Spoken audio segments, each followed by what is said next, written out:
Hello my dear aspirants, welcome to the session. It's me Alekhya. Telangana movement ఈజీగా ఎలా complete చేయాలి and ఏ ఆర్డర్లో చదవాలి, అంటే ఏ టాపిక్ తర్వాత ఏది చదవాలి అండ్ ఇన్ సింపుల్ ఒక స్టోరీ లాగా తెలంగాణ మూమెంట్ మొత్తం ఒక ఓవర్వ్యూ అయితే ఈ వీడియోలో చెప్పాను. So let's start the session. For suppose Mulki movement start చేస్తాం. ముల్కీ మూమెంట్ ఎక్కడి నుండి స్టార్ట్ అవుతుంది అంటే 1853 నుండి 1948 వరకు ఉంటుంది. 1853 నుండి 1948 వరకు ఉంటుంది. ఓకేనా?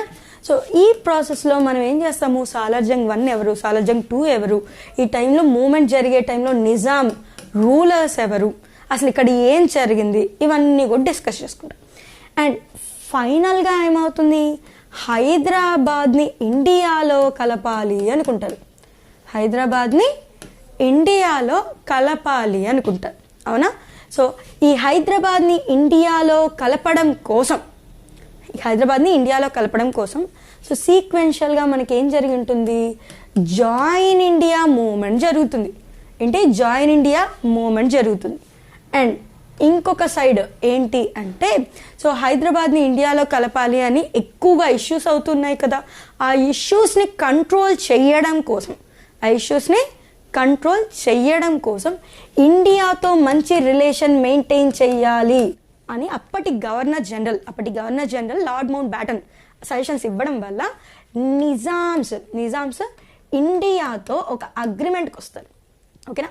సో అంటే స్టాండ్ స్టిల్ అగ్రిమెంట్ అంటాం. సో ఈ అగ్రిమెంట్ 1 year ఉంటుందన్నమాట. ఈ అగ్రిమెంట్ యొక్క టైం పీరియడ్ అంటే 1 year టైం పీరియడ్. సో ఫైనల్గా ఇవన్నీ మన ముందుకు వచ్చి స్టిల్ అంటే జాయిన్ ఇండియా మూమెంట్ ద్వారా హైదరాబాద్ని ఇండియాలో కలపాలి అని చెప్పి మూమెంట్ చేశారు. అవునా? అండ్ మాకు టైం ఇవ్వండి మేము ఇండియాలో కలపడానికి అని చెప్పి 1 year టైం తీసుకున్నారు. అంటే ఒక అగ్రిమెంట్ వచ్చింది. ఓకేనా? బట్ స్టిల్ ఈ అగ్రిమెంట్లో వాళ్ళు కరెక్ట్గా ఫాలో అవ్వలేదు. అగ్రిమెంట్ ఉంది కానీ వాళ్ళు ఫాలో అవ్వలేదు కాబట్టి మన వాళ్ళకి నచ్చక ఏం చేశారు, హైదరాబాద్ని ఇండియాలో కలపడం కోసం ఆపరేషన్ పోలోని ప్లాన్ చేసినారు. సో ఈ ఆపరేషన్ పోలో అనేది ఎన్ని డేస్ జరిగింది అంటే 5 days జరిగింది. ఎన్ని డేస్ జరిగింది? 5 days జరిగింది.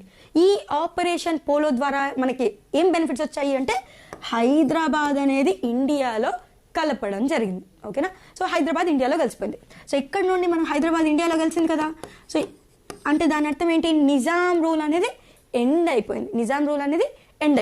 సో ఎండ్ అయిపోయింది. ఇప్పుడు ఇండియన్ రూల్ స్టార్ట్ అవ్వాలి. సో ఇక్కడ ఒకటి ఏం జరిగింది అంటే మనకి మిలిటరీలో ఒక రూల్స్ ఉన్నాయి. ఏంటి, ఎవరైతే ఆక్యుపై చేసే ప్లేస్కి ఫస్ట్ వెళ్తారో వాళ్ళకి ఆ రూల్ ఇస్తారనమాట, ఆ ప్లేస్ని. అలా హైదరాబాద్కి ఫస్ట్ వచ్చింది ఎవరు అంటే జేఎన్ చౌదరి.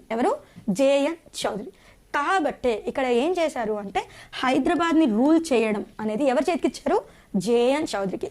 అంటే ఆపరేషన్ పోలో అయిన వెంటనే మనం ఏమైంది అంటే హైదరాబాద్ అనేది నిజాం రూల్ నుండి జేఎన్ చౌదరి చేతికి వెళ్ళింది. అంటే ఇక్కడ నుంచి మనకి ఎవరు స్టార్ట్ అయినట్టు, జేఎన్ చౌదరి రూల్ స్టార్ట్ అయింది. బట్ జేఎన్ చౌదరి రూల్ టైంలో ఎక్కువ మంది రజాకర్లని చంపారు అనేసి, అంటే మనం రజాకర్లను చంపారు అని కొన్ని ఎలిగేషన్స్ రావడం వల్ల ఆయన మీద కమిటీ వేయడం. అండ్ ఆ కమిటీ ఏం చెప్పారు అంటే నిజంగానే అరౌండ్ 27,000 నుండి 40,000 మెంబర్స్ చనిపోయారు ఈయన గవర్నమెంట్ టైంలో, ఈయన రూల్ టైంలో అనేసి ఏం చేశారు అంటే జేఎన్ చౌదరిని తప్పించేసి సో ఇక్కడ మనకి ఎంకే వెల్లోడి గవర్నమెంట్ని స్టార్ట్ చేశారు. సో గుర్తుపెట్టుకోండి, ఫస్ట్ అపాయింట్ అయిన సీఎం ఎవరు హైదరాబాద్ స్టేట్ కంటే, ఎంకే వెల్లోడి. అండ్ ఇక్కడ మనం జేఎన్ చౌదరి మిలిటరీ హెడ్ కాబట్టి ఆ రూల్ని మనము మిలిటరీ రూల్గా, అండ్ ఎంకే వెల్లోడి ఒక సివిల్ సర్వెంట్ కాబట్టి ఎంకే వెల్లోడి రూల్ని సివిల్ రూల్గా మనము గుర్తిస్తామన్నమాట. సో ఇలా మనం ఏంటి అంటే స్టెప్ బై స్టెప్ అంటే ఒక స్టోరీ లాగా దీన్ని కంప్లీట్ చేసుకోవడానికి ట్రై చేయండి. సో ఇలా చదవడం వల్ల ఏంటి అంటే చాలా ఈజీగా టాపిక్స్ కంప్లీట్ అవుతాయి. ఓకేనా? అండ్ బట్ ఈ ప్రాసెస్లో మీరు అబ్జర్వ్ చేస్తే ఈ గ్యాప్లో 1853 to 1948 అన్నాం. అండ్ మనకి operation Polo, then JN Chaudhary, ఈ గ్యాప్లోనే మనకి ఆల్టర్నేట్గా ఇంకా ఏం జరుగుతూ ఉంటాయి అంటే పెజెంట్స్ మూమెంట్ జరుగుతుంది 1946 నుండి 1951 వరకు. సో 1946 నుండి 1951 వరకు. అవునా? ఇంకొకటి ఉంటుంది మనకి ఏంటి, వందే మాతరం మూమెంట్. ఇప్పుడు 1938లో వందే మాతరం మూమెంట్ జరిగింది. అండ్ నెక్స్ట్ ఇక్కడ భూదాన్ మూమెంట్ ఉంది 1951లో. ఓకేనా? ఇలా మనకి ఏంటి అంటే ఒక్కొక్కటి సీక్వెన్స్ అనేది అంటే ఈ మూమెంట్ జరుగుతున్న టైంలోనే ఆల్టర్నేట్గా ప్యారలల్గా ఇవి కూడా జరుగుతూ ఉన్నాయి. ఓకేనా? సో ఒకవేళ మేము అంటే ఖచ్చితంగా ఈ రెండు బ్యాలెన్స్ చేసుకోగలము అంటే రెండు నేర్చుకోండి. బట్ మేము కన్ఫ్యూజ్ అవుతాము అన్న థాట్ ఉంటే మాత్రం ఈ ఆర్డర్ని మిస్ అవ్వకండి. అంటే ఏంటి? ముల్కీ మూమెంట్ ద్వారా ముల్కీ మూమెంట్ అయిపోయిన తర్వాత హైదరాబాద్ ఇండియాలో కలపాలనుకున్నారు. హైదరాబాద్ ఇండియాలో కలపడం కోసం మనము జాయిన్ ఇండియా మూవ్మెంట్ జరిగింది, స్టాండ్ స్టిల్ అగ్రిమెంట్ జరిగిందనమాట. స్టాండ్ స్టిల్ అగ్రిమెంట్ ద్వారా హైదరాబాద్ ఇండియాలో కలపడం కోసం 1 year టైం తీసుకున్నారు. బట్ స్టిల్ వాళ్ళు సరిగా చేయలేదు కాబట్టి ఆపరేషన్ పోలో జరిగింది. ఆపరేషన్ పోలో ద్వారా నిజాం రూల్ ఎండ్ అయిపోయి జేఎన్ చౌదరి రూల్ స్టార్ట్ అయింది. జేఎన్ చౌదరి రూల్ మనకు నచ్చక ఎంకే వెల్లోడి రూల్ స్టార్ట్ అయింది. ఇలా మనం ఏంటి అంటే ఇది సీక్వెన్స్ ఎక్కడ ఇంకా బ్రేక్ అవ్వదన్నమాట. సో ఇలా అయినా ట్రై చేయొచ్చు. So what ever it is అంటే మీరు ఖచ్చితంగా టాపిక్లో ఉండాలంటే అలా నేర్చుకోండి. లేదు స్టోరీ బ్రేక్ అవ్వద్దు సీక్వెన్స్ నేర్చుకుంటాము అంటే ఇలా నేర్చుకొని ఈ సీక్వెన్స్ కంప్లీట్ అయిన తర్వాత వాటి మీద ఫోకస్ చేయండి. So end of the day మీకు ఏది బెనిఫిట్గా ఉంటుంది, ఏది ఈజీగా ఉంటుందంటే దాన్ని ప్రిఫర్ చేయడానికి ట్రై చేయండి. ఓకే. సో ఇప్పుడు మనకి ఎంకే వెల్లోడి కంప్లీట్ అయింది కదా. So MK Vellodi rule complete అయ్యే టైంకి అంటే మనకేంటి తెలుగుని ఇంట్రడ్యూస్ చేయాలనుకున్నారు. తెలుగుని ఎక్కడ మన ఎడ్యుకేషన్ సిస్టంలో ఇంట్రడ్యూస్ చేయాలనుకున్నారు. మనకు అది నచ్చలేదు కాబట్టి మనం ఏం చేసాము అంటే ఎంకే వెల్లోడి రూల్ అవసరం లేదు అని రెవల్యూషన్ స్టార్ట్ చేశాం. ఓకేనా? సో దానివల్ల ఏమైంది అంటే ఎంకే వెల్లోడి రూల్ అనేది క్లోజ్ అయిపోయింది. నెక్స్ట్ ఏమైంది 1952 ఎలక్షన్స్ వచ్చాయి. ఎలక్షన్స్ రావడం వల్ల ఏమైంది అంటే బురుగుల రామకృష్ణారావు గారి రూల్ స్టార్ట్ అయ్యింది. అండ్ ఈయన రూల్ టైంలో మనకి ఒక ముల్కీ మూమెంట్ జరిగింది. దాన్నే మనం 1952 ముల్కీ మూమెంట్ అంటాం. సో ఈ ముల్కీ మూమెంట్ ఏంటి? వరంగల్లో స్టార్ట్ అయింది. సో అక్కడ నుండి హైదరాబాద్లో ఉన్న సిటీ కాలేజ్కి స్ప్రెడ్ అయింది. సో అక్కడ పోలీస్ ఫైరింగ్ జరగడం, ఆ పోలీస్ ఫైరింగ్ జరగడం అనేది అవసరమా, అసలు ఎవరిది తప్పు ఉంది అని చెప్పి దాని మీద ఒక కమిటీ వేయడం. సో ఇలా మనకి సమ్ ప్రాసెస్ అంటే మనకి ఇక్కడ ఏంటి ఎవరి కమిటీ వచ్చింది? బురుగుల రామకృష్ణారావు పోలీస్ ఫైరింగ్ టైంలో జస్టిస్ జగన్మోహన్ రెడ్డి. ఎవరి కమిటీ వచ్చింది? జస్టిస్ జగన్మోహన్ రెడ్డి కమిటీ అనేది ఏర్పాటు చేశారు. వాళ్ళు ఏం చెప్పారు? సో ఇక్కడ పొలిటికల్ లీడర్స్ది తప్పు ఉంది. ఓకేనా? స్టూడెంట్స్ అర్థం చేసుకోలేదు కాబట్టి స్టూడెంట్స్ది తప్పు ఉంది. అండ్ పోలీసులు ఇంకా వేరే ఆప్షన్ లేక వాళ్ళు ఫైరింగ్ చేశారు. సో ఇక్కడ అందరిది తప్పు ఉంది కానీ ఓన్లీ పోలీసులను మనము బ్లేమ్ చేయలేము అని చెప్పి కమిటీ రిపోర్ట్ ఇవ్వడం. ఓకేనా? సో అక్కడ నుండి మనకి నెక్స్ట్ ఏంటి? విశాలాంధ్ర మూమెంట్ కానీ అండ్ ఎస్ఆర్సీ కమిషన్ గురించి. ఎస్ఆర్సీ కమిషన్ ఏం చెప్తారు? ఒక స్టేట్ని లాంగ్వేజ్ని బేస్ చేసుకొని ఫామ్ చేయాలి అంటున్నారు. స్టేట్ని లాంగ్వేజ్ బేస్ చేసుకొని ఫామ్ చేయాలి అంటున్నాం. సో అందులో భాగంగా మనకి ఎస్ఆర్సీ కమిషన్ ఇంకా సజెషన్స్ ఏం చెప్పారంటే హైదరాబాద్ స్టేట్లో ఏవైతే 16 districts ఉన్నాయో అంటే మనకి 8 తెలంగాణ, 5 మరత్వాడ, 3 కన్నడ ఇలా ఉన్నాయి కదా. అంటే 8 తెలుగు మాట్లాడేటివి, 5 మరాఠీ మాట్లాడే డిస్ట్రిక్ట్స్, 3 కన్నడ మాట్లాడే డిస్ట్రిక్ట్స్ ఉన్నాయి. సో వీటిని లాంగ్వేజ్ బేస్లో డివైడ్ చేయాలి అన్నారు.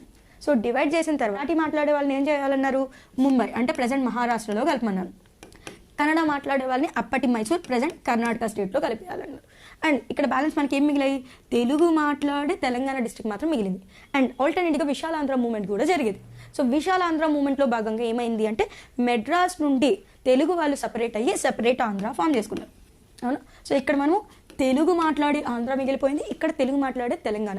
సో ఇక్కడ నుంచి మనకి ఏం చెప్పారు అంటే తెలుగు మాట్లాడే వాళ్ళంతా ఒక స్టేట్లో ఉండాలి, అంటే ఒక లాంగ్వేజ్ మాట్లాడే వాళ్ళు ఒక స్టేట్లో ఉండాలి. కాబట్టి ఏమన్నారు? తెలుగు మాట్లాడే తెలంగాణ, తెలుగు మాట్లాడే ఆంధ్ర కలవాలి అని చెప్పి ఒక ప్రపోజల్కి వచ్చాం. ఓకే. సో ఈ ప్రపోజల్ని ఏంటి పార్లమెంట్లో వెళ్ళడం, అది యాక్సెప్ట్ చేయకపోవడం, ఆ తర్వాత కొన్ని బెనిఫిట్స్ ఇస్తాను అని చెప్పి మన ముందుకు రావడం, అలా మనం ఏం చేసాం? నెక్స్ట్ జెంటిల్మెన్స్ అగ్రిమెంట్కి వచ్చాం. జెంటిల్మెన్స్ అగ్రిమెంట్ ద్వారా ఏమైంది? ఆంధ్ర తెలంగాణ మెర్జ్ అయింది. ఆంధ్ర తెలంగాణ మెర్జ్ అయ్యి ఏం ఫామ్ అయింది? ఆంధ్రప్రదేశ్ ఫామ్ అయింది. బట్ జెంటిల్మెన్స్ అగ్రిమెంట్లో ఏవైతే ప్రామిస్ చేశారో ఆ ప్రామిస్ అనేటివి నెరవేర్చలేదు కాబట్టి ఏమైంది? 1969 మూమెంట్ స్టార్ట్ అయింది. ఏం చేశారు? 1969 మూమెంట్ స్టార్ట్. సో ఈ మూమెంట్ వల్ల ఏమైంది అంటే సో ఎక్కడికక్కడ డిస్టర్బెన్సెస్ చాలా ఎక్కువగా ఉన్నాయి. ఆ డిస్టర్బెన్సెస్ని కంట్రోల్ చేయడం కోసం ఏం చేశారు అంటే మన ముందరికి ఆల్ పార్టీ మీటింగ్ తీసుకొచ్చారు. అంటే మూమెంట్ని కంట్రోల్ చేయడానికి ఏం చేశారు? ఆల్ పార్టీ మీటింగ్ అంటే అన్ని పార్టీలని కలిపి ఏం చేద్దాము అని డిస్కస్ చేయాలనుకున్నారు. అంటే ఈ మీటింగ్ ఎందుకు జరిగింది అంటే 1969 మూమెంట్లో భాగంగా ఒక స్టూడెంట్ రవీంద్రనాథ్ అనే ఒక స్టూడెంట్ ఏం చేశాడు అంటే ఆమరణ నిరాహార దీక్ష స్టార్ట్ చేశాడు ఎక్కడ? ఖమ్మంలో. అండ్ ఆల్టర్నేటివ్గా కొత్తగూడెం థర్మల్ పవర్ స్టేషన్ ఉంది కదా, అందులో భాగంగా జాబ్స్ ఇష్యూస్ ఏవైతే ఉన్నాయో ఆ ఇష్యూస్ని సాల్వ్ చేయాలి అని లేబర్ లీడర్ కృష్ణ గారు కూడా అక్కడ నిరాహార దీక్ష స్టార్ట్ చేశారు. ఇలా ఒక్కొక్కరు అంటే ఏమవుతుంది అంటే మూమెంట్ అనేది స్ప్రెడ్ అవుతూ వెళ్ళింది. అయితే జాబ్స్ కావాలని, లేదు అంటే మా డబ్బులు మాకు కాకోకుండా మీరు వాడుతున్నారు అని, అంటే తెలంగాణ కోసం కేటాయించిన అమౌంట్ తెలంగాణకే వాడాలి, ఆంధ్రాకి వాడకూడదు అనే కొన్ని నియమాలు ఉన్నాయి. బట్ స్టిల్ ఆంధ్రప్రదేశ్ అంటే ఆంధ్ర వాళ్ళు యూజ్ చేశారు, అంటే ఆంధ్ర డెవలప్మెంట్ కోసం తెలంగాణ అమౌంట్ని యూజ్ చేశారు అనేసి మనము వాళ్ళ మీద చెప్పిన ఎలిగేషన్స్ అనమాట. సో అలా ఏమైంది అంటే మూమెంట్ అనేది ఎక్కువగా అవుతుంది. ఆ మూమెంట్ని కంట్రోల్ చేయడానికి అందరూ కలిసి మీటింగ్ చేశారు. ఈ మీటింగ్లో భాగంగా మన ముందుకి ఒక అగ్రిమెంట్ వచ్చింది. ఈ అగ్రిమెంట్లో ఏం చెప్పారు అంటే ఫేక్ లోకల్ సర్టిఫికేట్స్ పెట్టుకొని లోకల్ అని మన ముందుకు వచ్చిన నాన్ లోకల్స్ ఎవరైతే ఉన్నారో వాళ్ళందరినీ వెరిఫై చేసి ఆ ఉద్యోగాల నుండి తీసేస్తామని చెప్పారు. అలానే తెలంగాణ డబ్బులు తెలంగాణ వాళ్ళకే యూజ్ చేస్తామన్నారు. And next non locals Andhra వాళ్ళు ఎవరైతే ఉన్నారో వాళ్ళు ఎంతమంది మన ఉద్యోగాల్లో ఉన్నారో వాళ్ళ గురించి తెలుసుకుంటాము అని చెప్పి ఇలా మనకి ఈ మీటింగ్ ద్వారా ఒక అగ్రిమెంట్కి వచ్చారు. దాన్ని మనము ఆల్ పార్టీ అగ్రిమెంట్ అంటాం.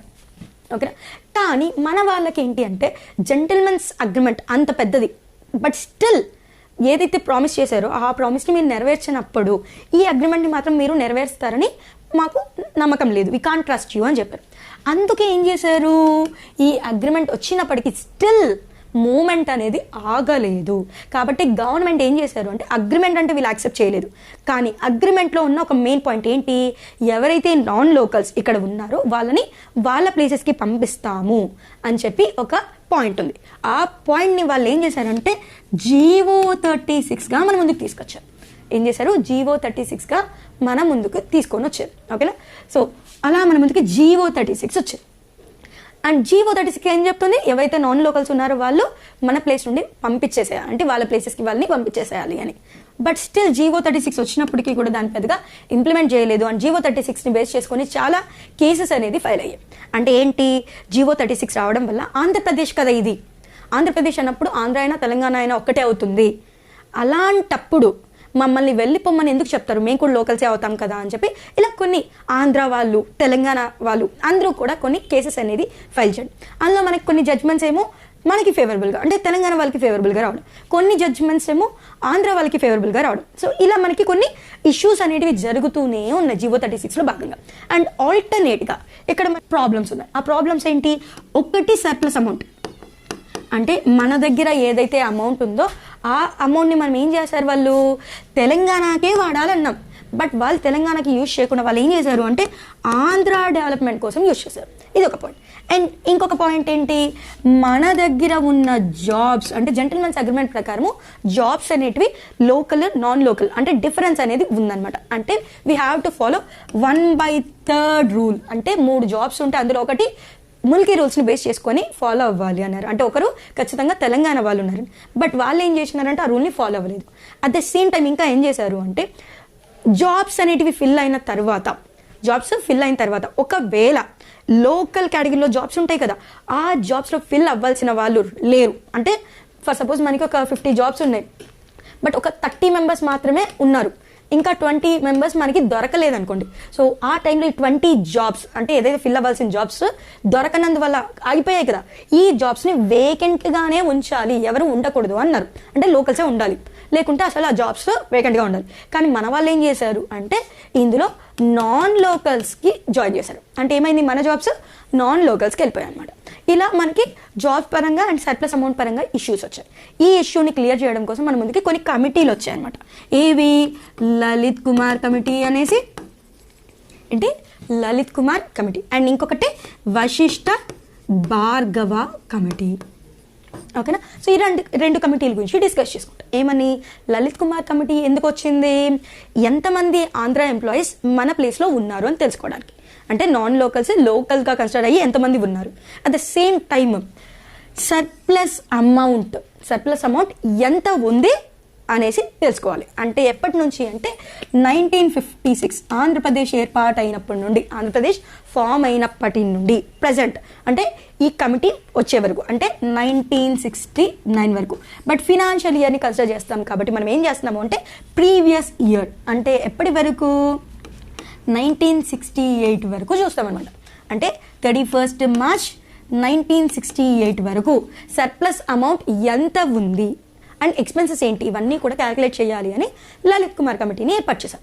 బట్ స్టిల్ ఆ కమిటీ ఏదైతే రిపోర్ట్ ఇచ్చిందో ఆ రిపోర్ట్ అనేది లైక్ మన రీజనల్ కమిటీస్ ఏవైతే ఉంటాయి కదా, తెలంగాణ రీజనల్ కౌన్సిల్ నచ్చలేదన్నమాట.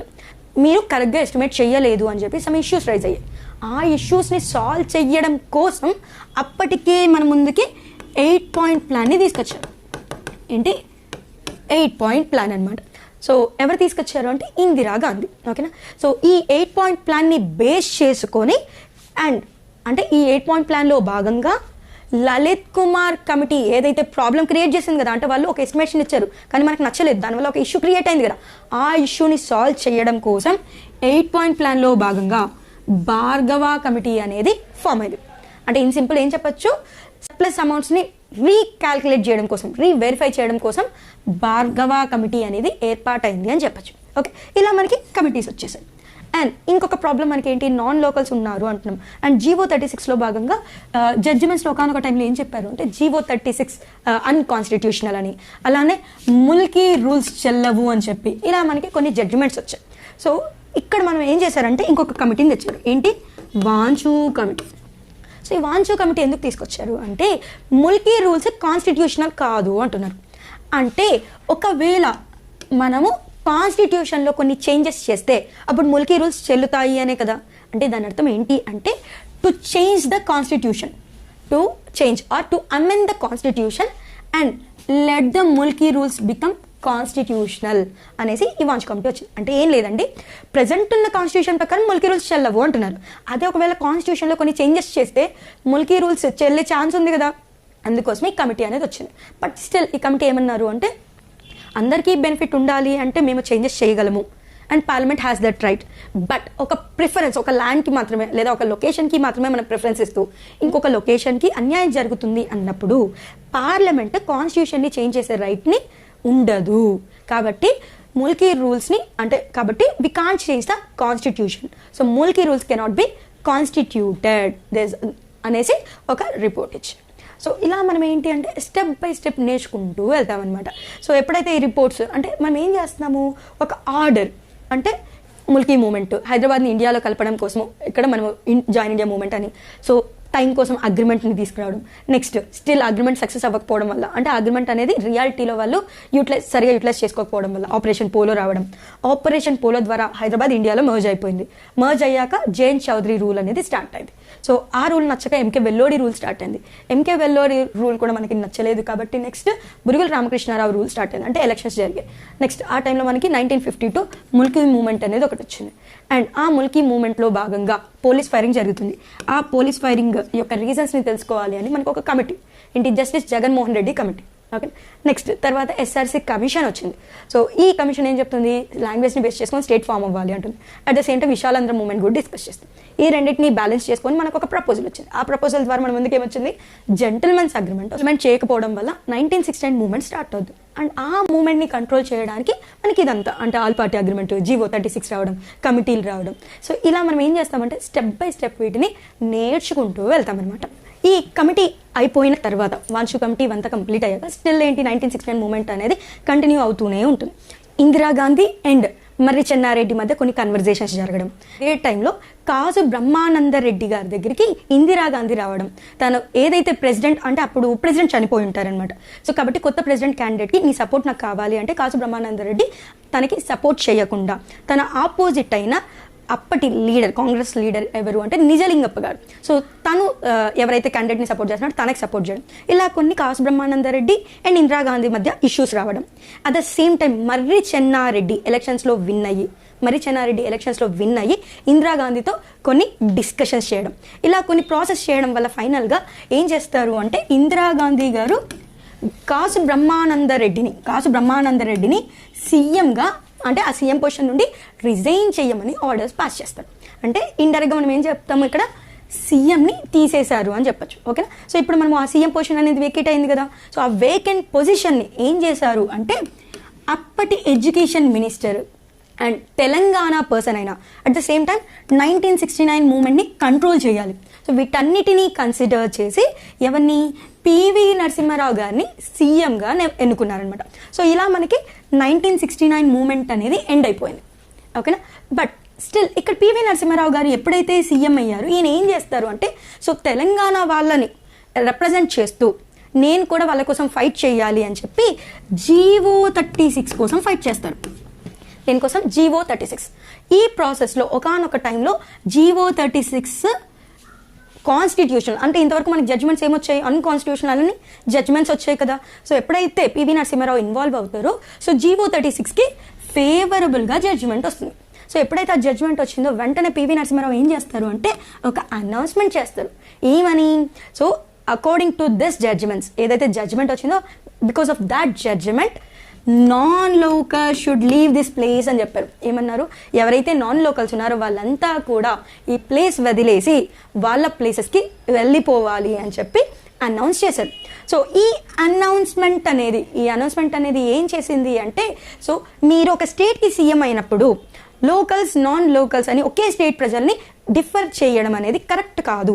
కాబట్టే మేము ఏదైతే మీ అనౌన్స్మెంట్కి అపోజ్ చేస్తున్నాము అని చెప్పి ఒక రెవల్యూషన్ స్టార్ట్ చేశారు. And that revolution led to Jai Andhra movement. It led to Jai Andhra moment. ఓకేనా. అంటే ఇక్కడ మనం సింపుల్గా ఏం చెప్పచ్చు అంటే, పివి నరసింహారావు గారు జీవో 36కి ఫేవరబుల్గా ఉండడం కోసం ఫైట్ చేశారు కదా. ఆ ఫైట్ చేసే ప్రాసెస్లో మనకి జడ్జ్మెంట్ అనేది లోకల్స్కి ఫేవరబుల్గా రావడం. అండ్ ఆ టైంలో పివి నరసింహారావు గారు ఏదైతే అనౌన్స్ చేశారో, ఆ అనౌన్స్మెంట్ వల్ల ఏమైంది అంటే, మమ్మల్ని ఈ ప్లేస్ నుండి వెళ్ళిపోమంటున్నారు ఈవెన్ దో వీఆర్ లోకల్స్ అనే ఉద్దేశంతో ఆంధ్ర వాళ్ళంతా ఏం చేశారు, నెగిటివ్ అయ్యారనమాట. ఎవరిపైన, పివి నరసింహారావు గారి పైన. అలా మన ముందుకు ఏమొచ్చింది, జై ఆంధ్ర మూమెంట్ వచ్చింది. ఎప్పుడు, 1971లో. అలా మన ముందుకు ఏమొచ్చింది, జై ఆంధ్ర మూమెంట్. ఎప్పుడు, 1971లో. ఓకేనా. అండ్ వాళ్ళైతే మూమెంట్ స్టార్ట్ చేశారు. బట్ ఈ జై ఆంధ్ర మూమెంట్కి ఇంకా రెచ్చగొట్టిన వాళ్ళు ఎవరు అంటే, పివి నరసింహారావు గవర్నమెంట్ టైంలో మనకి ల్యాండ్ సీలింగ్ యాక్ట్ అనేది ఇంట్రడ్యూస్ అయింది.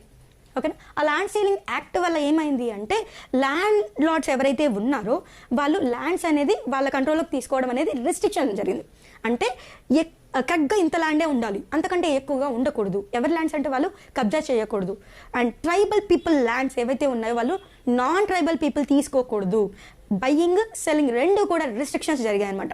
ఇంతటి రిస్ట్రిక్షన్స్ వల్ల ఏమైంది అంటే, పివి నరసింహారావు గారు ల్యాండ్ లార్డ్స్కి ఎనిమీగా మారడం జరిగింది. ఓకేనా. అండ్ ఇంకొకటి, ఈయన గవర్నమెంట్లో ఉన్న మినిస్టర్స్ ఉంటారు కదా, ఆ మినిస్టర్స్తో కూడా కొన్ని డిఫరెన్సెస్ రావడం. అంటే నార్మల్గా పొలిటికల్గా మనకి డిఫరెన్సెస్ ఎక్కడ వస్తాయి అంటే, సీనియర్ లీడర్ అయినప్పటికీ ఆ సీనియర్స్కి మనం మినిస్ట్రీ ఇవ్వకపోతే, అంటే even though they are seniors but still we are not giving a certain ministry to them. So వాళ్ళని ఆ మినిస్టర్గా అపాయింట్ చేయని టైంలో ఎవరైతే సీనియర్స్ ఉన్నారో వాళ్ళ నుంచి నెగిటివ్ వస్తుంది. అలా మనకి ఇక్కడ డెప్యూటీ సీఎం అపాయింట్మెంట్ విషయంలో కూడా పివి నరసింహారావు గారితో కొన్ని డిఫరెన్సెస్ ఉన్నాయి to the ministers. And at the same time వాళ్ళు ఏవైతే కొన్ని డిమాండ్స్ చేశారో ఆ డిమాండ్స్ అనేవి ఇతను పెద్దగా ఫాలో అవ్వకపోవడం. అంటే ఒకానొక టైంలో ఒక ప్రిజనర్స్ ఉంటారు కదా, ఆ ప్రిజనర్స్ని కొంచెం పర్మిషన్ ఇవ్వండి బయటికి తీసుకొస్తామని ఒక మినిస్టర్ అడిగితే, ఆ మినిస్టర్కి కూడా స్టిల్ లేదు, we have to follow the rules అని చెప్పి పర్మిషన్ ఇవ్వలేదు. అలా కొన్ని ఇంటర్నల్ కాన్ఫ్లిక్ట్స్ వల్ల ఏమైంది, డిఫరెన్సెస్ వచ్చి ఈవెన్ మినిస్టర్స్, అంటే అతని గవర్నమెంట్లో ఉన్న మినిస్టర్సే తన కింద ఉన్న మినిస్టర్సే తనకి ఆపోజిట్ అయ్యారు. సో ఇలా ఏమైంది, ల్యాండ్ లార్డ్స్కి నెగిటివ్ అయ్యారు పివి నరసింహారావు గారు, ఇంకా ఎవరికి, మినిస్టర్స్కి కూడా నెగిటివ్ అయ్యారు. సో వీళ్ళంతా ఏం చేశారు అంటే, పివి నరసింహారావు గారి గవర్నమెంట్ అనేది ఉండకూడదు, మాకు తన సీఎం అవసరం లేదు అని చెప్పి వీళ్ళు ఏం చేశారు, వీళ్ళంతా కలిసి జై ఆంధ్ర మూమెంట్ అంటే ఆంధ్ర లీడర్స్ ఇంకా రెచ్చగొట్టారు. అట్ ద సేమ్ టైం జై ఆంధ్ర మూమెంట్కి బాగా సపోర్ట్ చేశారనమాట. ఎందుకు, పివి నరసింహారావు గారి పైన నెగిటివ్ అవ్వడం వల్ల వీళ్ళు వాళ్ళకి సపోర్ట్ చేశారు. నార్మల్గా మనం ఫాలో అవుతుంటాం కదా, ఎనిమీ లీడ్స్ టు ఫ్రెండ్ అనేసి. అలా పివి నరసింహారావు ఏమయ్యారు, కామన్ ఎనిమీ అయిపోయారు for both Andhra people and for landlords and also for ministers. So ఈ ఇష్యూస్ వల్ల ఆప్షన్ లేక ఒకానొక టైంలో ఏం చేశారు, PV Narasimha Rao garu resignation submit చేశారు. And at the same time Jai Andhra movement అనేది చాలా పీక్స్లో ఉంది. సో స్టేట్ అనేది అల్లకల్లోలంగా ఉండడం వల్ల we don't have other option. So ఈయన రిజిగ్నేషన్ దేనికి లీడ్ చేసింది అంటే ప్రెసిడెంట్ రూల్కి లీడ్ చేసింది. అట్ ద సేమ్ టైం ఇంకొకటి కూడా జరుగుతుంది, ఇతను రిజైన్ చేయడానికి ఇంకొక రీజన్ ఏంటి అంటే ఆంధ్రాలో ఈ మూమెంట్లో భాగంగా కొందరు ఎవరైతే మినిస్టర్స్ ఉన్నారో పివి నరసింహరావుని అపోజ్ చేస్తూ ప్యారలల్ గవర్నమెంట్ అనేది రన్ చేశారు. అంటే పివి నరసింహరావు గవర్నమెంట్ నుండి వాళ్ళు రిజైన్ చేసేసాడు, బయటికి రావడం, అండ్ సపరేట్గా ఇంకొక గవర్నమెంట్ని లీడ్ చేయడం. అంటే ఒక సైడ్ పివి నరసింహరావు గవర్నమెంట్, ఇంకొక సైడ్ రిజైన్ చేసిన మినిస్టర్స్ యొక్క గవర్నమెంట్ అనమాట. ఇలా ప్రతి చోట కూడా చాలా డిఫరెన్సెస్ రావడం వల్ల వేరే ఆప్షన్స్ లేవు కాబట్టి రిజైన్ చేశారు. Because of that రిజగ్నేషన్ finally it led to president rule. So ఈ ప్రెసిడెంట్ రూల్ అనేది కంటిన్యూ అవుతూ వచ్చిందనమాట. అండ్ ఇదే టైంలో మనకి జయాంధ్ర మూమెంట్లో భాగంగానే ఇంకా ఏమయ్యాయి, ఈ మూమెంట్ని కంట్రోల్ చేయడానికి 5 point ప్లాన్ని తీసుకొచ్చారు. బట్ 5 point ప్లాన్ ఏమైంది అంటే ఇందులో ఏవైతే వాళ్ళు డిస్కస్ చేశారో whatever the points that were included in this 5 point plan, so this led to the movement peaks. అంటే యాక్చువల్లీ తగ్గాలనుకున్నారు, the thought of reducing the movement, but instead of reducing it rise to peaks. ఎందుకు అంటే actually వాళ్ళు ఏమన్నారు, అయితే separate Andhra ఇవ్వండి లేదా ఎటువంటి ప్రిఫరెన్సెస్ లేని ఆంధ్రప్రదేశ్ కావాలి అన్నారు. అంటే ఒకసారి చూడండి, జై తెలంగాణ మూమెంట్, జై ఆంధ్ర మూమెంట్. సో మనకి డిఫరెన్స్ ఏంటి అంటే జై తెలంగాణ మూమెంట్లో ఏమన్నారు, సపరేట్ తెలంగాణ కావాలన్నారు. What is the main demand, separate Telangana. And జై ఆంధ్ర మూమెంట్లో వాళ్ళ డిమాండ్ ఏంటి అంటే సపరేట్ ఆంధ్ర కావాలన్నారు. రిమెంబర్ దిస్, వీళ్ళు సపరేట్ తెలంగాణ కావాలి అన్నాము, ఆంధ్ర వాళ్ళేమో సపరేట్ ఆంధ్ర కావాలి అన్నారు. అండ్ నెక్స్ట్ ఇంకా ఏం చెప్తున్నాము, ఒకవేళ సపరేట్ తెలంగాణ ఇవ్వకపోతే అట్లీస్ట్ మాకు ప్రిఫరెన్సెస్తో కూడిన తెలంగాణ కావాలి. ఇట్ మీన్స్ ఈవెన్ ఆంధ్రప్రదేశ్ అంతా కంబైన్డ్గా ఉన్నప్పటికీ తెలంగాణ వాళ్ళకి ప్రిఫరెన్సెస్ ఉండాలి. ఒకవేళ అలాంటి ప్రిఫరెన్సెస్ ఇస్తే అప్పుడు వీఆర్ ఓకే విత్ దిస్ అని చెప్పి ఒక డిమాండ్. అయితే సపరేట్ తెలంగాణ ఇవ్వాలి, లేదు అంటే ప్రిఫరెన్సెస్తో కూడిన ఆంధ్రప్రదేశ్ కావాలి. This is the demand of Jai Telangana movement. Coming to Jai Andhra movement, one demand is we need separate Andhra, and second demand ఏంటంటే కంప్లీట్గా ఆపోజిట్. ఏంటి, ఎటువంటి ప్రిఫరెన్సెస్ లేని ఆంధ్రప్రదేశ్ కావాలి. సో ఇక్కడ మనం ఏమడుగుతున్నాం, ప్రిఫరెన్సెస్తో కూడిన ఆంధ్రప్రదేశ్ కావాలి అంటే తెలంగాణ పీపుల్కి బెనిఫిట్స్ ఉన్నాయా, we are ready to be unity, అంటే మేము ఇంకా ఆంధ్రప్రదేశ్లో ఉండడానికి యాక్సెప్ట్ చేస్తున్నాము అని కొందరు అడిగారు. కమింగ్ టు జయాంధ్ర మూమెంట్ ఏంటి, సో ప్రతి చోట తెలంగాణ అని ప్రిఫరెన్స్లు ఇస్తున్నారు. మేము ఆంధ్రప్రదేశ్ అంటే స్టేట్ అయినప్పటికీ మమ్మల్ని నాన్ లోకల్స్గా కన్సిడర్ చేస్తున్నారు కాబట్టి ఎటువంటి ప్రిఫరెన్సెస్ లేని ఆంధ్రప్రదేశ్ ఇస్తే వీఆర్ ఓకే టు మర్జ్ అని చెప్పి ఇలా రెండు మూమెంట్స్ కూడా జరిగాయి. సో ఇక్కడ మనం ఫైనల్గా చూస్తే 5 point ప్లాన్ టైంకి వాళ్ళ డిమాండ్స్ ఇవి. బట్ 5 point ప్లాన్లో ఏవైతే మనం పాయింట్స్ ఇంక్లూడ్ చేసామో అక్కడ మ్యాక్సిమం స్టిల్ ప్రిఫరెన్సెస్ ఉన్నాయన్నమాట. అందుకోసమే ఏం చేశారు, మేము ప్రిఫరెన్స్లే వద్దు అంటుంటే మీరు మరీ ప్రిఫరెన్సెస్ ఇస్తారా, అంటే మేము ఇంత మూమెంట్ చేస్తున్నా కూడా యు ఆర్ నాట్ కన్సిడరింగ్ అస్ అని చెప్పి వాళ్ళు ఏం చేశారు, ఈ 5 point ప్లాన్ వచ్చినప్పటికీ స్టిల్ వాళ్ళు ముందుకు వెళ్ళలేదు. అంటే ఇన్ సింపుల్ మనం ఏం చెప్పచ్చు అంటే మూమెంట్ అంటే 1971 జయాంధ్ర మూమెంట్ని తగ్గించడం కోసం 5 point ప్లాన్ వచ్చింది. కానీ 5 point ప్లాన్ వల్ల మూమెంట్ అనేది ఇంకా రైజ్ అయింది అని చెప్పచ్చు. కాబట్టి ఇది ఇంట్రడ్యూస్ అయ్యింది కానీ ఇంప్లిమెంట్ అవ్వలేదు. గుర్తుపెట్టుకోమ్మా, ఇంట్రడ్యూస్ అయినప్పటికీ ఇంప్లిమెంట్ అవ్వని ప్లాన్ ఏంటి అంటే 5 point ప్లాన్. ఎందుకంటే అది బిల్ అనేది మన ముందుకు వచ్చింది but still it was not accepted అనమాట. సో బిల్ ఇంట్రడ్యూస్ అయినప్పటికీ యాక్సెప్ట్ అవ్వని ప్లాన్. ఓకే, కాబట్టి మళ్ళీ ఇందిరాగాంధీ మన ముందుకి ఇంకో కొత్త వాటితో వచ్చారు మన గవర్నమెంట్ అంతా. ఏంటి, 6 point ప్లాన్ అనమాట. సో ఈ 6 point ప్లాన్ అనేది నిజం చెప్పాలి అంటే మొత్తం తెలంగాణ హిస్టరీని మార్చేసిన ప్లాన్ అని చెప్పచ్చు. ఎందుకు అంటే 6 point ప్లాన్ రావడం వల్ల మనము 1956 ఆంధ్రప్రదేశ్ ఫామ్ అయినప్పుడు తెలంగాణకి ఏవైతే బెనిఫిట్స్ వచ్చాయో, whatever the benefits we got because of the merge of Telangana and Andhra, ఆ బెనిఫిట్స్ అన్నీ మనము కోల్పోయాం. 1969 మూమెంట్లో మనం పోరాటం చేసుకుని తెచ్చుకున్న బెనిఫిట్స్ కోల్పోయాం.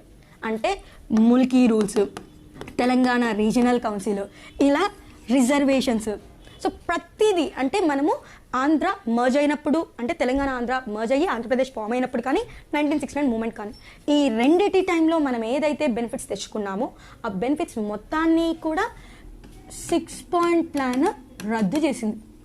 So because of 6 point plan we lost every benefit అని చెప్పొచ్చు. సో కంప్లీట్ హిస్టరీని టర్న్ చేసేసింది. అంటే మనం యాక్చువల్లీ చెప్పాలి అంటే ఆ బెనిఫిట్స్ కోసమే మనం ఏం చేశారు, పివి నరసింహారావు ఫైట్ చేశారు. పివి నరసింహారావు ఫైట్ చేయడం వల్ల ఏమైంది, జై ఆంధ్ర మూమెంట్ వచ్చింది. పివి నరసింహారావు గారు ఫైట్ చేయడం వల్ల ఏమైంది, జై ఆంధ్ర మూమెంట్ వచ్చింది. కానీ జై ఆంధ్ర మూమెంట్లో భాగంగానే 6 పాయింట్ ప్లాన్ రావడం, 6 పాయింట్ ప్లాన్ వల్ల ఫస్ట్ మనం తెచ్చుకున్న బెనిఫిట్స్ అన్నీ వెళ్ళిపోయాయి.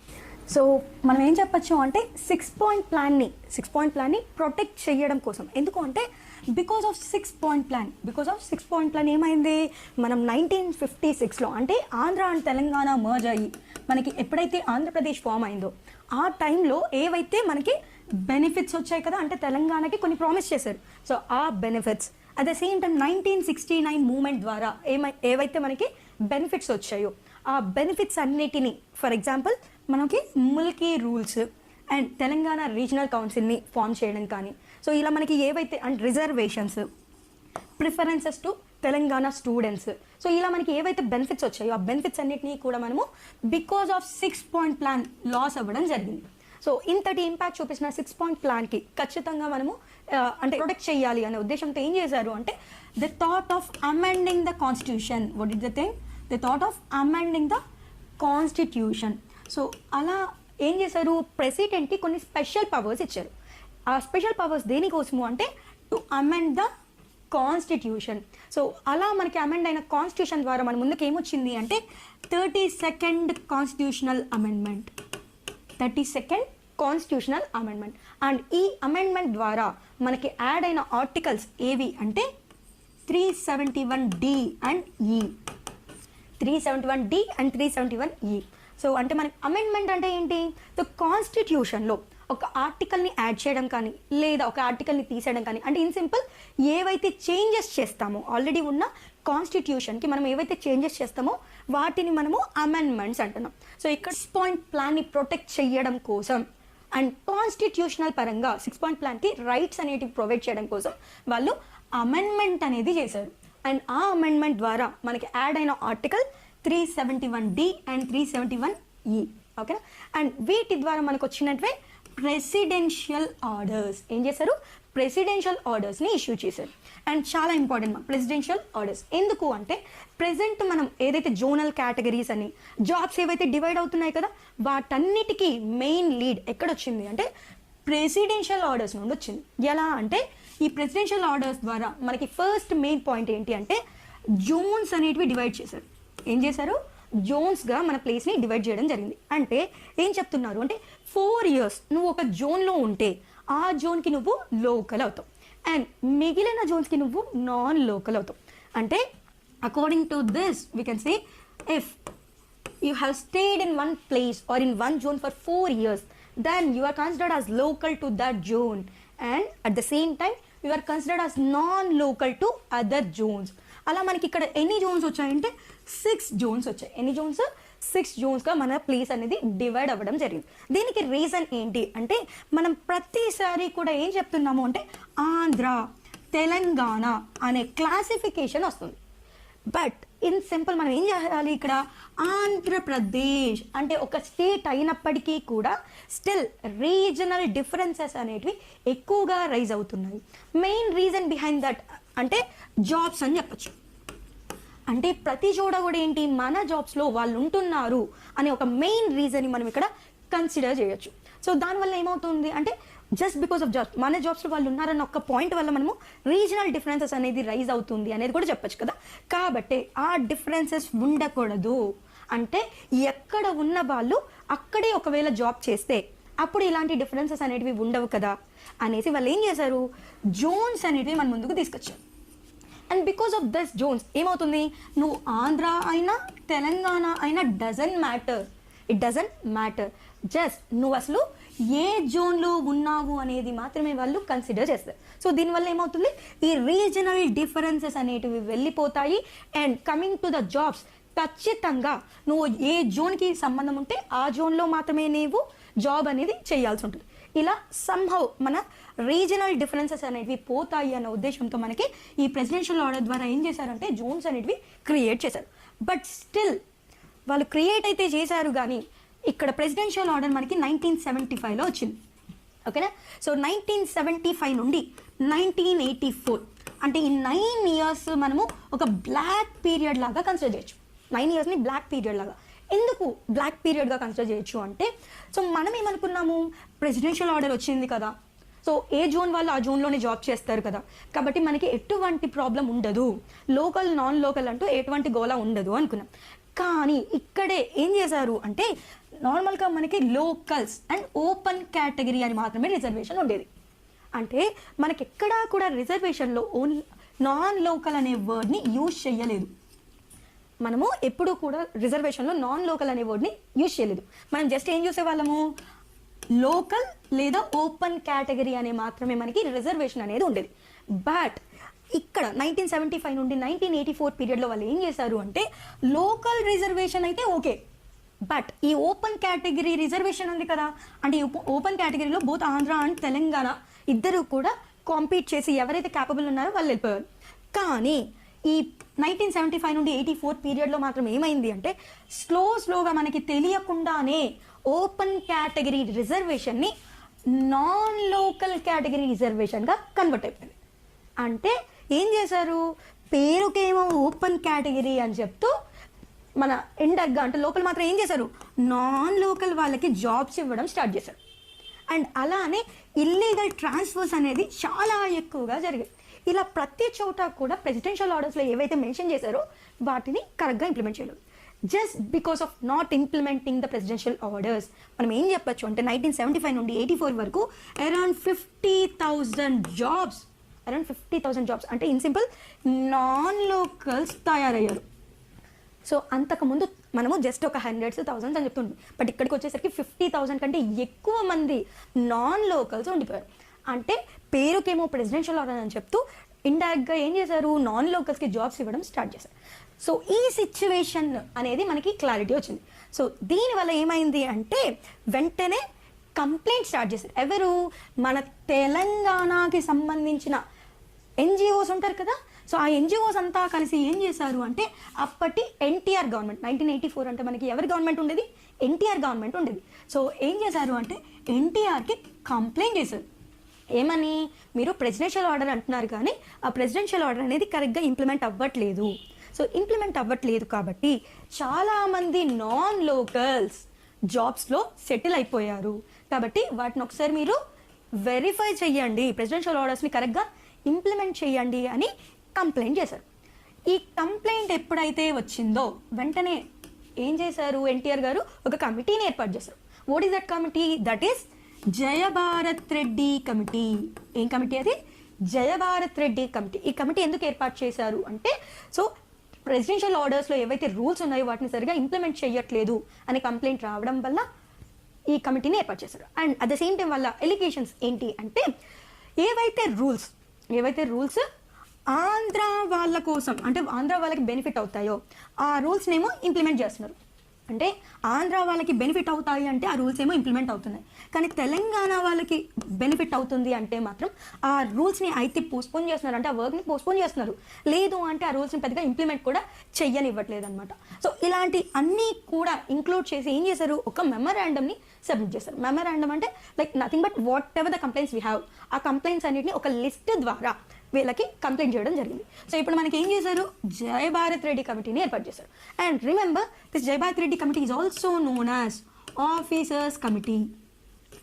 ఎందుకు ఆఫీసర్స్ కమిటీ అంటున్నారు అంటే, ఇందులో ఉన్న మెంబర్స్ అందరూ కూడా ఐఏఎస్ ఆఫీసర్స్ అనమాట. కాబట్టి ఈ కమిటీని ఏమని ఆఫీసర్స్ కమిటీ అని కూడా పిలుస్తున్నాం. అండ్ ఈ కమిటీ ఏమని చెప్పారు అంటే, నిజంగానే నాన్ లోకల్స్ చాలామంది ఇక్కడ జాయిన్ అయ్యారు ఈ టైం పీరియడ్లో అని చెప్పి కన్ఫర్మ్ చేసేసారు. సో ఎప్పుడైతే కన్ఫర్మేషన్ వచ్చిందో ఆబ్వియస్లీ ఎవరు కూడా వాళ్ళ గవర్నమెంట్లో తప్పులు జరిగాయని చెప్పారు కదా, కాబట్టి దాన్ని మళ్ళీ రీవెరిఫై చేయండి అని చెప్పి ఏం చేశారు, సుందరేషన్ కమిటీని ఏర్పాటు చేశారు. ఏ కమిటీని, సుందరేషన్ కమిటీని. దేనికి, ఈ డేటాని రీవెరిఫై చేయండి, అసలు ఏం జరుగుతుందో చూడండి అని. బట్ ఫైనల్గా మనం ఏం చెప్పచ్చు అంటే Jai Bharat Reddy committee and Sundaresan committee, ఈ రెండు కమిటీస్ ఏవైతే రిపోర్ట్స్ ఇచ్చాయో based on that report and based on that suggestions ఫైనల్గా మన ముందుకు వచ్చినదే జీవో 610. చాలా అంటే చాలా ఇంపార్టెంట్ బిట్, ఇప్పటికీ 2 times రిపీట్ అయిన బిట్ అండి. ఏంటి అంటే జీవో 610 అంటే ఏంటి అని అయినా అడగచ్చు, జీవో 610 ఇంప్లిమెంట్ చేయడం కోసం ఏర్పాటైన కమిటీ ఏంటి అని అయినా అడగచ్చు. ఓకే, బట్ ఇక్కడ ఒకటి గుర్తుపెట్టుకోండి, ఇక్కడ మనం ఇంప్లిమెంట్ గురించి మాట్లాడట్లేదు, జీవో 610 ఏ కమిటీ సజెస్ట్ చేస్తే వచ్చింది అని గుర్తుపెట్టుకోండి. ఓకే, జీవో 610 ఏ కమిటీ సజెస్ట్ చేస్తే వచ్చాయి? 1 జై భారత్ రెడ్డి కమిటీ అండ్ ఇంకొకటి సుందరేషన్ కమిటీ. ఓకేనా, ఈ 2 కమిటీస్ ఏవైతే రిపోర్ట్ సబ్మిట్ చేశాయో ఆ సజెషన్స్ని బేస్ చేసుకొని జీవో 610 అనేది ఇంట్రడ్యూస్ అయింది. ఓకేనా, సో ఇక్కడ ఒకవేళ ఆప్షన్స్లో 2 ఉంటే మాత్రం సో ఫస్ట్ మనము జై Bharat Reddy committee, next Sundaresan committee. Okay, ఇప్పుడైతే ప్రెసెంట్ జీవో 610 మన ముందుకు వచ్చింది. బట్ జీవో 610 మన ముందుకు వచ్చింది కానీ జీవో 610 అయితే మన ముందుకు వచ్చింది, but still it was not implemented. కానీ జీవో 610లో క్లియర్గా వాళ్ళు ఏమని మెన్షన్ చేశారు అంటే ఇంట్రడ్యూస్ అయినప్పటి నుండి 3 months లోపు ఖచ్చితంగా ఇంప్లిమెంట్ అవ్వాలి అనేది క్లియర్గా it was mentioned in GO it self. అంటే when releasing itself it was clearly mentioned in the GIVO that it should be implemented within 3 months. It should be implemented within 3 months. But still, even after a lot of years, still we can say it was not implemented. So that only అంటే కాబట్టి implement అవ్వట్లేదు కాబట్టే మన ముందుకి ఏం చేసినారు అంటే GO 610ని implement చెయ్యండి అనేసి ఒక కమిటీని ఏర్పాటు చేశారు. దాన్ని మనం ఏమంటున్నామంటే గిర్గ్లానీ కమిషన్ అంటున్నాం. ఓకే, సో ఇది ఎప్పుడు వచ్చింది మన ముందుకు అంటే 2001లో వచ్చింది. కానీ ఈ గ్యాప్లో అంటే జీవో 610 అండ్ గిర్గ్లానీ కమిషన్ ఈ మధ్యలో ఏం జరిగింది అంటే ఈ మధ్యలో మనకి తెలంగాణ స్టేట్ ఖచ్చితంగా ఫామ్ చెయ్యండి అండ్ తెలంగాణ కోసం మేము పోరాటం చేస్తాము, తెలంగాణ సపరేట్ స్టేట్ కోసం మేము ఫైట్ చేస్తాం, మేమున్నాము అని చెప్పి టీఆర్ఎస్ పార్టీని ఏర్పాటు చేశారు కేసీఆర్. 2001లో ఏం జరిగింది? కేసీఆర్ టీఆర్ఎస్ పార్టీని ఏర్పాటు చేశారు. వాట్ ఈస్ టీఆర్ఎస్ పార్టీ అంటే తెలంగాణ స్టేట్ కావాలి అని ఫామ్ అయిన ఒక రీజనల్ పార్టీ. అండ్ గుర్తుపెట్టుకోండి, ఒకప్పుడైతే అది టీఆర్ఎస్ కానీ ఇప్పుడు అది బీఆర్ఎస్, భారత రాష్ట్ర సమితి. నేమ్ అయితే చేంజ్ అయింది చాలా రీసెంట్గా. సో కాబట్టి అది ఒకసారి నీట్గా గుర్తుపెట్టుకోండి. ఓకే, సో 2001లో టీఆర్ఎస్ పార్టీ ఫామ్ అయింది. ఓకేనా, బట్ 40 అయితే ఫామ్ అయింది కానీ అండ్ ఈ టైంలో మనకి ఎవరి గవర్నమెంట్ ఉండేది అంటే చంద్రబాబు నాయుడు గారి గవర్నమెంట్. ఎవరి గవర్నమెంట్? చంద్రబాబు నాయుడు గవర్నమెంట్ అనమాట. అండ్ చంద్రబాబు నాయుడు గవర్నమెంట్లో అసలు గిర్గ్లానీ కమిషన్ ఏర్పాటు చేయడానికి రీజన్ ఏంటి అంటే సో చాలా వరకు అంటే ఆల్రెడీ ఒకసారి ఎన్టీఆర్ గవర్నమెంట్ అనేది పడిపోయింది బికాజ్ ఆఫ్ ద మిస్టేక్స్. అందుకే మరీ ఎక్కడ రెవల్యూషన్ స్టార్ట్ అవుతుందేమో అండ్ అసలు సిచ్యువేషన్ ఎలా ఉంది, ఎవరి అభిప్రాయాలు ఎలా ఉన్నాయి అండ్ అసలు ఇంప్లిమెంట్ చేయాలా లేదా, అసలు సిచ్యువేషన్ ఏంటి అని తెలుసుకోవడం కోసం సిబిఎన్ ఏం చేశారు? గిర్గ్లానీ కమిషన్ని ఏర్పాటు చేశారు. ఎందుకు అంటే మన వరకు జీవో 610 ఇంప్లిమెంట్ చేయడానికి ఒక కమిషన్ వస్తుంది అనే ఒక హోప్ అనేది క్రియేట్ చేయాలి. ఒకవేళ హోప్ క్రియేట్ అయింది అనుకోండి, రెవల్యూషన్ అనేది మనము స్టార్ట్ చేయము. సో అలాంటి కొన్ని టాక్టిక్స్ అనేది ఇక్కడ ప్లే చేయడం జరిగింది. గిర్గ్లానీ కమిషన్ అయితే ఫామ్ అయింది అండ్ దీని రిపోర్ట్ అయితే 2004లో వచ్చింది. ఓకేనా, సో నెక్స్ట్ పెట్టుకోండి, జీవో 610 ఇంప్లిమెంట్ చేయడం కోసం వచ్చిన కమిషన్ ఏది? గిర్గ్లానీ కమిషన్. కానీ గిర్గ్లానీ కమిషన్ వచ్చినప్పటికీ కూడా జీవో 610 అనేది ఇంప్లిమెంట్ అవ్వలేదు. కాబట్టే నెక్స్ట్ మళ్ళీ ఇంకొక కమిటీని మన ముందుకు తీసుకొచ్చారు. ఆ కమిటీ ఏంటి అంటే ఉత్తమ్ కుమార్ కమిటీ. ఆ కమిటీ ఏంటి? Uttam Kumar committee. So Uttam Kumar committee అయితే మన ముందుకు వచ్చింది. కానీ ఇందులో ఏమైంది అంటే మ్యాక్సిమం ఆంధ్ర అండ్ తెలంగాణకి సంబంధించిన మినిస్టర్స్ ఉన్నారు. సో జీవో 610 ఇంప్లిమెంట్ అయితే ఆంధ్ర వాళ్ళకి అన్యాయం జరుగుతుంది అని అనుకొని ఏం చేశారు వాళ్ళు అంటే the thought of not participating in this. కాబట్టి ఆంధ్ర మినిస్టర్స్ ఎవరైతే ఉన్నారో వాళ్ళంతా కూడా ఈ కమిటీ నుండి రిజైన్ చేసేసారు. అంటే మేము we are not a part of this committee అని చెప్పి బ్యాక్ స్టెప్ వేశారు. సో కమిటీ అంటే కొందరు సభ్యులు ఫామ్ అయిన తర్వాత ఎప్పుడైతే వాళ్ళు బ్యాక్ స్టెప్ వేశారో సో కమిటీ అనేది ముందుకు వెళ్ళలేకపోయింది. కాబట్టి we can say that this is not అంటే పెద్దగా కన్సిడర్ చేయాల్సిన పని లేదు. ఓకే, సో మనకి జీవో 610 ఇంప్లిమెంట్ చేయడం కోసం Girglani commission and Uttam Kumar committee రెండు కూడా ఫామ్ అయ్యాయి. బట్ స్టిల్ ఉత్తమ్ కుమార్ కమిటీని మనం పెద్దగా కన్సిడర్ చేయము. కాబట్టి we only consider Girglani commission. Okay, so ఇది ఇలా ఉండగా నెక్స్ట్ ఏమైంది, మనకి ఆల్రెడీ టీఆర్ఎస్ పార్టీ ఫామ్ అయిపోయింది కదా. సో టీఆర్ఎస్ పార్టీ ఫామ్ అయినందువల్ల వాళ్ళు ఏం చేశారు అంటే తెలంగాణ స్టేట్ ఖచ్చితంగా ఇవ్వాలి, ఇవ్వకుంటే మేమంటూ ఇంకా ఎక్కువ రెవల్యూషన్ స్టార్ట్ చేస్తామని చెప్పి సెంట్రల్ గవర్నమెంట్ పైన ఎక్కువ ప్రెషర్ పెట్టారు.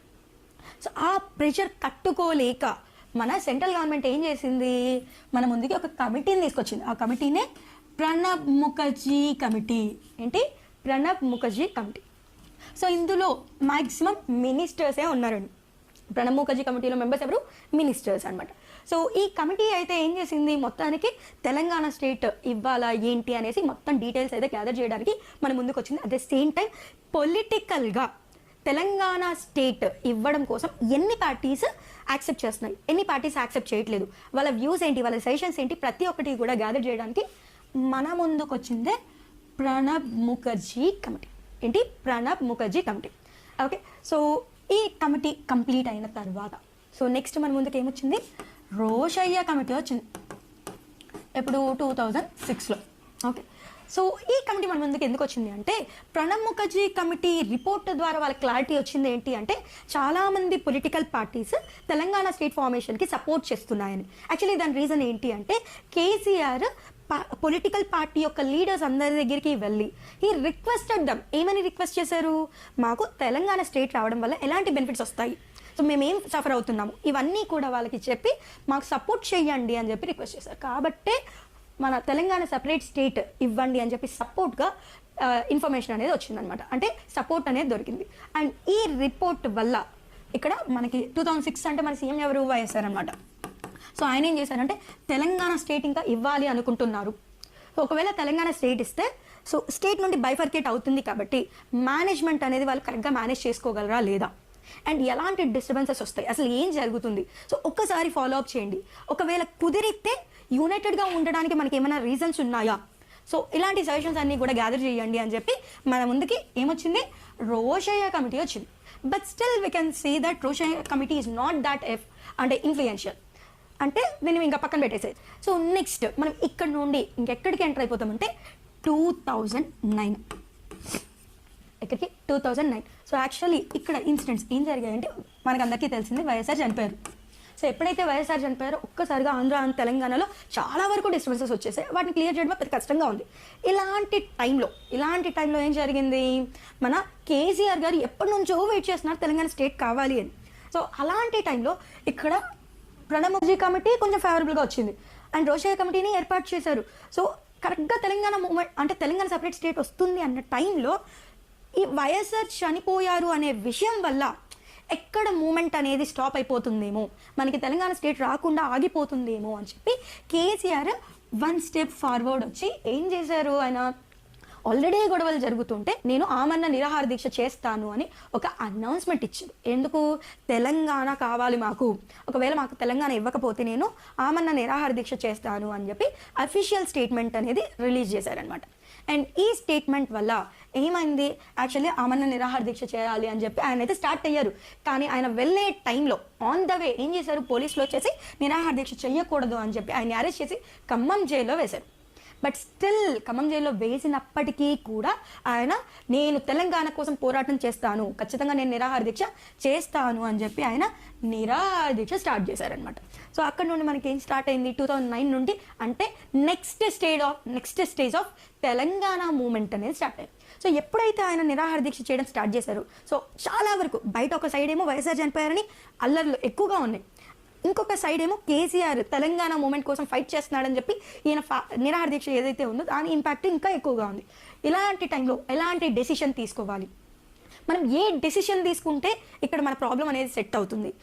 ఒకవేళ కేసీఆర్ నిరాహార దీక్షని ఆపేసామనుకోండి, సో ఏమవుతుంది, మీరు నిరాహార దీక్ష ఆపారు అంటే మేము మా డిమాండ్స్ ఎలానో ఒప్పుకోవట్లేదు, మేము ఏమైనా ఫైట్ చేస్తే దాన్ని కూడా స్టాప్ చేస్తారా అనేసి మన మీద ఎఫెక్ట్ పడుతుంది. ఒకవేళ నిరాహార దీక్ష కంటిన్యూ అయిందనుకోండి, కంటిన్యూ అయితే ఏమంటారు, ఓకే అంటే మా హెల్త్ ప్రాబ్లం అయినా కూడా అంటే మా కోసం పోరాటం చేస్తున్నారు, తెలంగాణ స్టేట్ కోసం ఫైట్ చేస్తున్న ఒక లీడర్, ఆయన హెల్త్ ఖరాబ్ అయిపోయినా కూడా మీరు మాకు తెలంగాణ ఇవ్వరా అంటే మేము మీకు లెక్కలో లేమా అంటారు.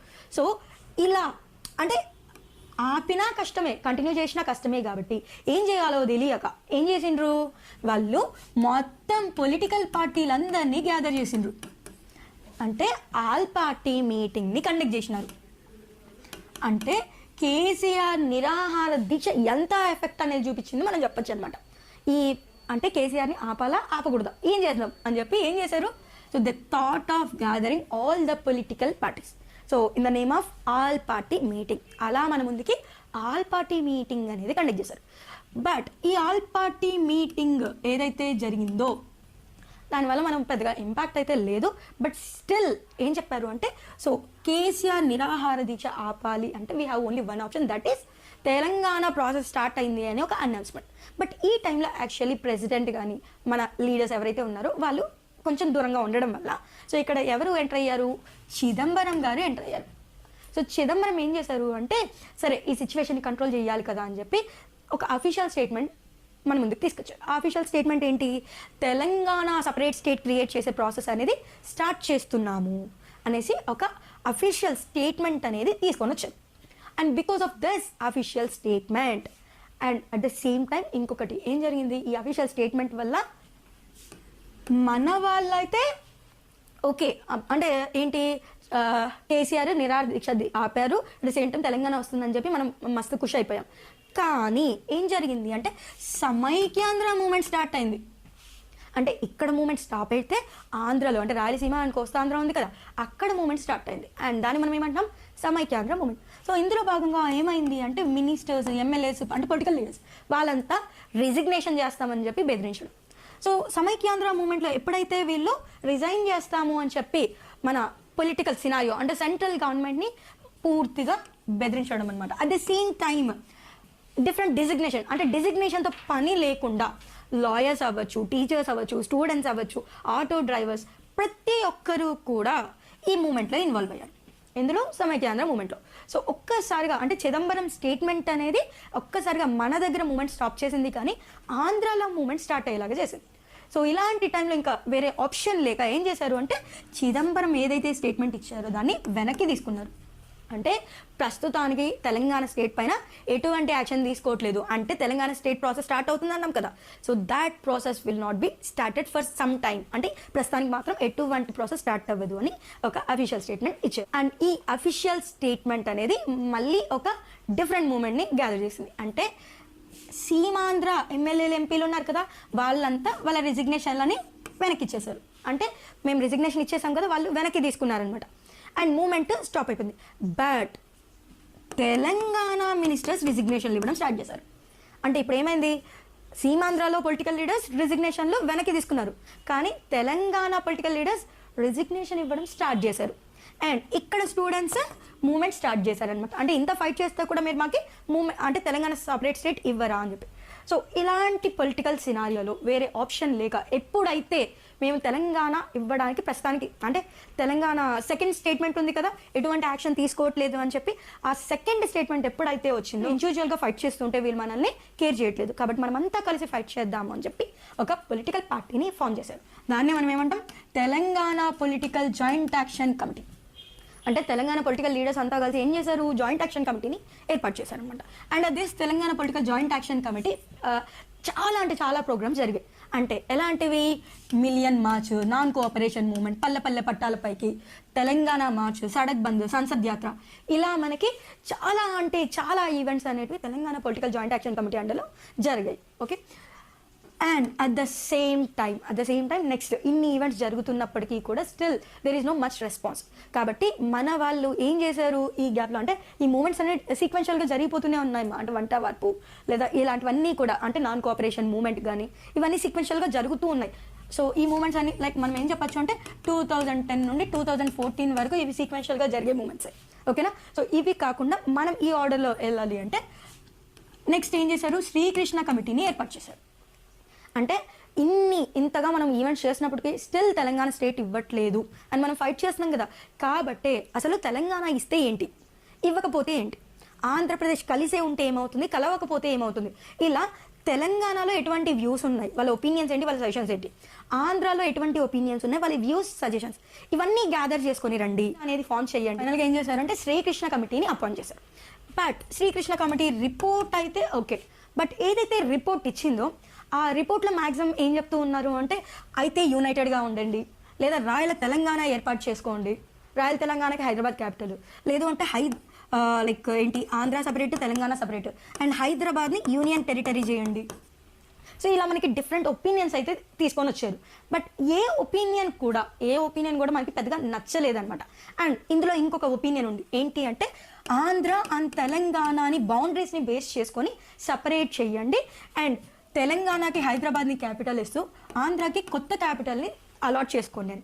సో సమ్హౌ మన వాళ్ళకి అంత ఇంత నచ్చిన ఆప్షన్ ఏంటంటే ఇది మాత్రమే కేసీఆర్ సమ్హౌ యాక్సెప్ట్ చేశారు. అండ్ మిగిలిన ఆప్షన్స్ ఏవైతే ఇచ్చారో వాటన్నిటినీ కూడా బేస్లెస్ ఆప్షన్స్ అని చెప్పారు. అంటే అసలు ఇలాంటి సెషన్స్ మాకు అవసరమే లేదు అని చెప్పేశారన్నమాట. అంటే శ్రీకృష్ణ కమిటీ రిపోర్ట్ కూడా మన మూమెంట్ని ఆపలేకపోయింది. కాబట్టి మన వాళ్ళు ఏం చేశారు, మూమెంట్ అనేది ఇంకా పిక్స్కి తీసుకెళ్ళడం స్టార్ట్ చేశారనమాట. సో అందులో భాగంగానే మిగిలినవి ఏంటి తెలంగాణ మార్చ్ అని చెప్పి, తర్వాత ఇంకా ఏంటి సడక్ బంద్, సంసద్ యాత్ర. సో ఇలాంటి ఈవెంట్స్ అనేవి కంటిన్యూగా జరుగుతూనే ఉన్నాయి. సో ఇక్కడ మనకి శ్రీకృష్ణ కమిటీ వచ్చిన తర్వాత కూడా మనం ఏంటి తెలంగాణ మార్చ్ అని, మిలియన్ మార్చ్ అని చెప్పి, సడక్ బంద్, సంసద్ యాత్ర, చెలో అసెంబ్లీ ఇలాంటివి ఈవెంట్స్ మాత్రం కంటిన్యూగా అంటే 2009 నుండి 2009-10 నుండి 2014 వరకు కూడా ఇలాంటివి ఎన్నో జరిగాయి. బట్ స్టిల్ మనకి ఈ మూమెంట్ అయితే ఆగలేదు, తెలంగాణ స్టేట్ ఇవ్వడానికి వాళ్ళు ముందుకు రాలేదు. సో ఇలా మనం ఎంతో ఫైట్ చేస్తే ఫైనల్గా మన ముందుకి 2014లో తెలంగాణ స్టేట్ అనేది ఫామ్ అయింది.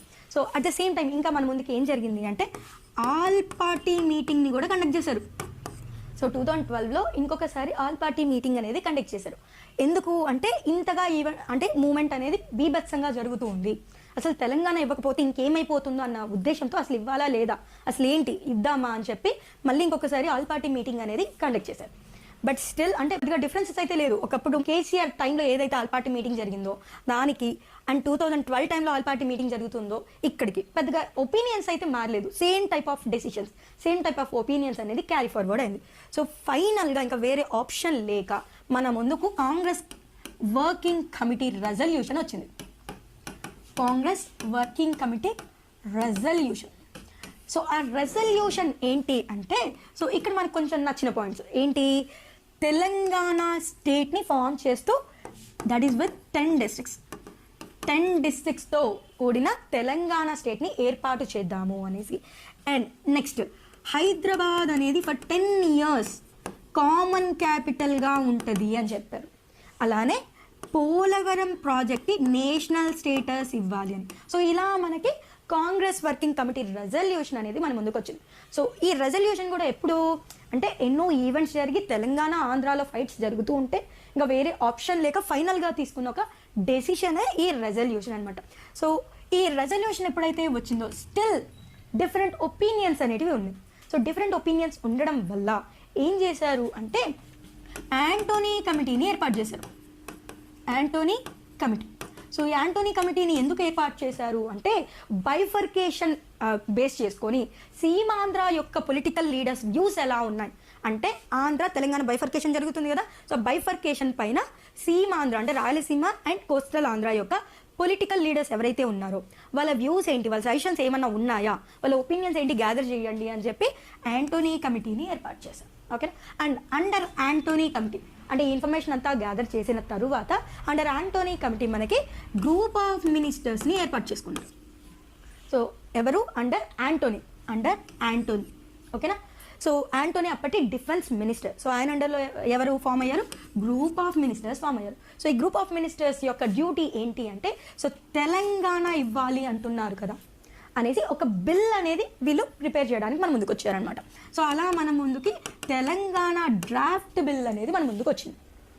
అండ్ ఎప్పుడైతే తెలంగాణ డ్రాఫ్ట్ బిల్ మనం ముందుకు వచ్చిందో సో ఆబ్వియస్లీ ఇంకా బిల్ ప్రాసెస్ అయితే మీకు ఐడియా ఉంటుంది కదా. సో బిల్ ఏం చేశారు, ఇక్కడ మనకి ప్రెసిడెంట్ ఏం చేశారు అంటే మనకి ఫార్వర్డ్ చేశారు. ప్రెసిడెంట్ మనకి ఫార్వర్డ్ చేశారు ఎందుకంటే సెంట్రల్ గవర్నమెంట్ నుండి కదా ఫార్వర్డ్ అయింది. సో ప్రెసిడెంట్ ఏమని చేశారు అంటే ఈ బిల్ని మీరు ఒకసారి వెరిఫై చేయండి, మీకు ఏమైనా చేంజెస్ కావాలంటే చెయ్యండి అని. అండ్ ఇక్కడ మీరు అబ్జర్వ్ చేయాల్సింది ఏంటంటే ఒక బిల్ ప్రెసిడెంట్ నుండి వచ్చింది అంటే the bill is passed from the president.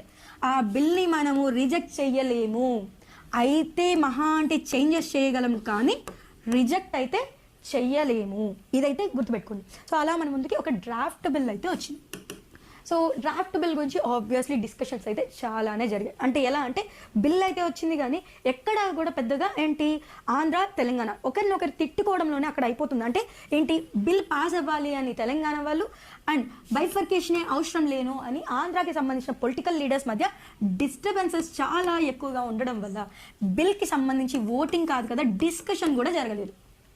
So ఇలాంటి సిచ్యువేషన్లో వేరే ఆప్షన్ లేక కొన్ని అమెండ్మెంట్స్ అనేటి మీరు రిటర్న్గా అయినా మాకు సబ్మిట్ చేయండి అని చెప్పడం. సో ఇలా మనకి బిల్ అనేది ఫైనల్గా చాలా డిస్కషన్ జరిగిన తరువాత ఫైనల్గా బిల్ అనేది పాస్ అయింది. సో అలా అక్కడి నుంచి ఎక్కడికి వెళ్ళింది, పార్లమెంట్కి వెళ్ళిపోయింది. ఓకే, సో పార్లమెంట్లో యాజ్ యూజువల్ లోక్సభ అండ్ రాజ్యసభలో బిల్ అనేది ఇంట్రడ్యూస్ అవ్వడం. సో అక్కడ because of Congress and BJP bill అనేది పాస్ అయిపోవడం. అండ్ ఫైనల్గా మన ముందుకి 2014కి తెలంగాణ బిల్ అనేది క్లియర్ అయిపోయింది. ఇప్పుడు ఫిబ్రవరిలో తెలంగాణ బిల్ అనేది పార్లమెంట్లో అంటే both in Lok Sabha and Rajya Sabha 18 and 20 dates గుర్తుపెట్టుకోండి. సో అలా మన ముందుకి ఏంటి బిల్ అయితే పార్లమెంట్ లోక్సభ అండ్ రాజ్యసభలో February 18 to February 20 బిల్ అయితే పాస్ అయిపోయింది. అక్కడ నుండి ఎక్కడికి వెళ్ళిద్ది, president.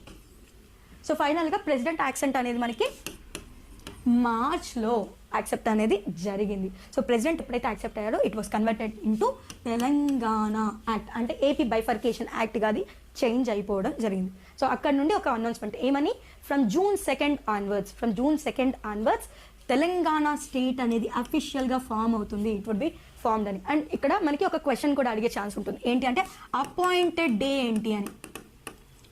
Appointed day, so bifurcation act ప్రకారం మనకి June 2nd అపాయింటెడ్ డేగా డిక్లేర్ చేస్తారు. సో ఇలా మనకి ఫామ్ అవుతుందండి. So this is all the basic information about Telangana movement.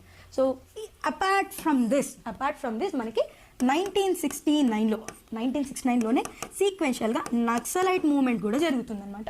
So ఆ నక్సలైట్ మూవ్మెంట్లో ఏం జరిగింది, ఎన్ని సభలు జరిగాయి, ఇవన్నీ కూడా మీటింగ్స్ ఇవన్నీ కూడా మనం చూసుకుంటూ ఉంటాం student organization. So this is all about the Telangana movement in brief.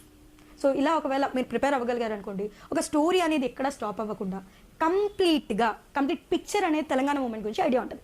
And then మీరు ఏంటి అంటే ఒక్కొక్క టాపిక్ని సబ్డివైడ్ చేసుకొని ఎప్పుడు జరిగింది, ఎక్కడ జరిగింది అని చెప్పి క్లారిటీ తీసుకుంటే so there will be no any doubts in Telangana moment.